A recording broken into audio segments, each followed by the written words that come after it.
Collagen rich food bone broth है। Bone broth अगर आप लेते हैं तो ये आपके कोलेजन को बहुत ज्यादा हद तक मुआवन साबित होता है कोलेजन बूस्टिंग में। चिकन लेते हैं, फिश लेते हैं तो ये आपकी जो है कोलेजन को बूस्ट करने में मुआवन होते हैं। उसके साथ साथ एग वाइट भी आपके कोलेजन को बूस्ट करने में काफी हद तक मुआवन होती है। मीट्स है, जैसे आप कलेजी लेते हैं तो ये आपकी कोलेजन बूस्टिंग में अहम किरदार अदा करती हैं। सिट्रस है, जहां तक बात वेजिटेरियन की जाए, आपके पास प्लांट बेस्ड फूड्स की जाए तो आपके पास सिट्रस फ्रूट्स जिनमें विटामिन सी बहुत ज्यादा होता है। आप देख लें कि विटामिन सी रिच फूड जितने भी है, आपके पास आंवला है, आपके पास बेल पेपर शिमला मिर्च है, उसके साथ साथ सिट्रस फ्रूट्स हैं, ये सब क्या करते हैं, ये भी कोलेजन रिच फूड्स होते हैं और ये भी कोलेजन को बूस्ट करने में अहम किरदार अदा करते हैं।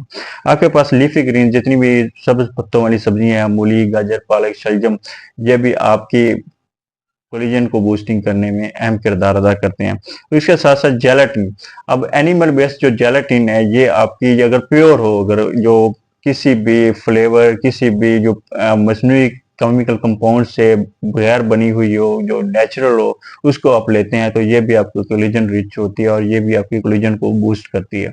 इसके साथ साथ आपके पास गार्लिक है, नट्स हैं, ये भी आपकी कोलेजन को बूस्ट करते हैं। आपके पास बेरीज, अब बेरीज में भी जितने भी फल हैं ये भी आपके विटामिन सी से भरपूर होते हैं और ये भी आपके कोलेजन को बूस्ट करते हैं।